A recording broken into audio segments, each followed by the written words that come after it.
Dear student, आपका स्वागत है आपके अपने YouTube channel Suresh MS classes में। आज हम इस वीडियो में ऊष्माक्षेपी एवं ऊष्माशोषी अभिक्रिया की परिभाषा उदाहरण सहित समझेंगे। बस वीडियो में आप अंत तक बने रहिएगा और वीडियो पूरा देखिएगा, तभी आपको अच्छे से समझ में आएगा। तो चलिए देखते हैं कि एग्जाम में कैसे प्रश्न पूछता है।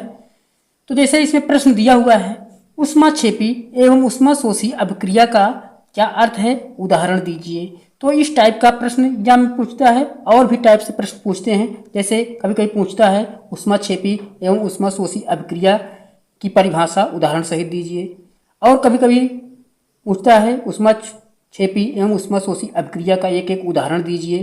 तो किसी भी टाइप का प्रश्न पूछे, आप हमारा यह वीडियो पूरा देख लीजिएगा। आपका कोई भी किसी भी प्रकार का इस टाइप का प्रश्न, किसी भी टाइप का प्रश्न पूछता है तो आपका छूटेगा नहीं, अच्छे से तैयार हो जाएगा।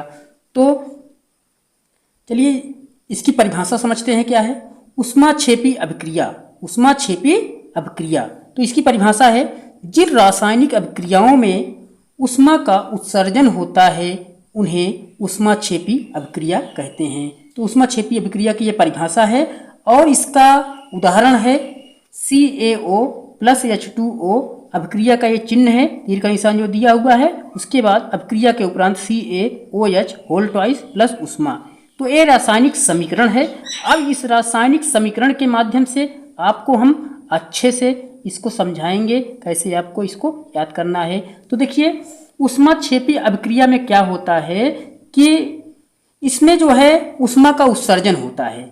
जैसे इसमें उत्पाद बनता है, उत्पाद के साथ जो है इसमें ऊष्मा का उत्सर्जन होता है।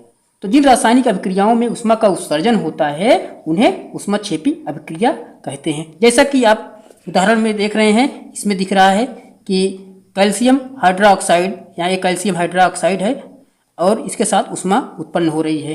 तो एक बार इसको हम देखते हैं कौन कौन से इस समीकरण में भाग लिए हैं अभिकारक, और उसके बाद उत्पाद जो बने हैं उसके बारे में जानते हैं। जैसे यहाँ पे CaO है, CaO है, इसको क्या कहते हैं, बिना बुझा हुआ चूना है, ये व्यापारिक नाम है इसका, और रासायनिक नाम होता है कैल्शियम ऑक्साइड।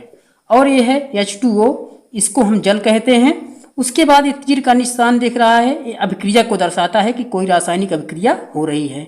उसके बाद ये है CaOH इसको जो है बुझा हुआ चूना कहते हैं। बुझा हुआ चूना का मतलब जिसमें जो है, जिस चूने में पानी मिला दिया जाता है, तो उस पानी मिला देने के बाद जो चूना बनता है, पानी के साथ जब चूना घोल दिया जाता है तो उसे बुझा हुआ चूना कहते हैं। तो उसके बाद जो है इसमें ऊष्मा उत्पन्न हो रही है। तो कैसे ऊष्मा उत्पन्न हो रही है इसको समझिए। जब हम बाजार से बिना बुझा हुआ चूना खरीद कर लाते हैं, तो उस बिना बुझे हुए चूने में जब हम जल मिलाते हैं, तो देखिए बिना बुझा हुआ चूना है, अब उसमें हम जल मिलाएंगे, ये जल है। जब हम उसमें जल मिलाएंगे तो ये एक घोल तैयार होगा, उसे हम कहेंगे CaOH इसको कहते हैं कैल्शियम हाइड्रोक्साइड। एक घोल तैयार होगा और उस घोल में जो है ऊष्मा उत्पन्न होगी। तो वह घोल ऊष्मा उत्पन्न कैसे होगी, वह गर्म हो जाएगा। तो क्या होगी, वो ऊष्मा उसमें उत्पन्न होती है, इसलिए वो गर्म हो जाता है। तो ऊष्मा ही है वो जो गर्म हो जाता है। तो यह एक ऊष्माक्षेपी अभिक्रिया हुई। उसके बाद अब हम देखते हैं ऊष्माशोषी अभिक्रिया की परिभाषा।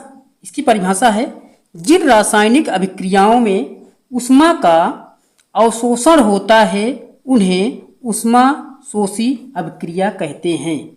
अब देखिए ये उदाहरण इसका है, इसका उदाहरण है CaCO3 + ऊष्मा, उसके बाद अभिक्रिया का चिन्ह दिया हुआ है, तीर का निशान, CaO + CO2। ये इसका समीकरण है। अब इसको, इस समीकरण में कौन से पदार्थ भाग लिए इसके बारे में जानते हैं। जैसे यहाँ पे CaCO3 है, इसको कहते हैं कैल्शियम कार्बोनेट। कैल्शियम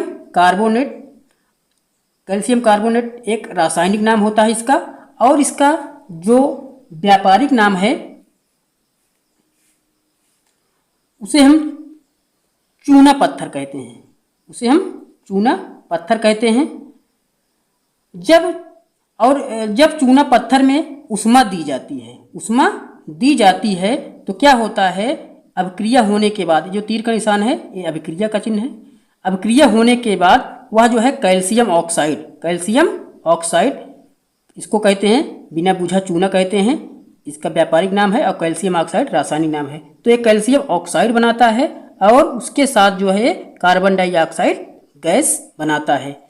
तो ये हुआ ऊष्माशोषी अभिक्रिया। तो ऊष्माशोषी अभिक्रिया में आपको ये ध्यान देना है कि जिन रासायनिक अभिक्रियाओं में ऊष्मा का अवशोषण होता है, मतलब ऊष्मा की आवश्यकता पड़ती है। देखिए कोई रासायनिक अभिक्रिया हो रही है तो उसमें ऊष्मा की आवश्यकता पड़ती है, कहने का मतलब ऊष्मा का अवशोषण होता है। देखिए यहाँ पे रासायनिक अभिक्रिया हो रही है तो इसमें किसकी आवश्यकता पड़ रही है? ऊष्मा की।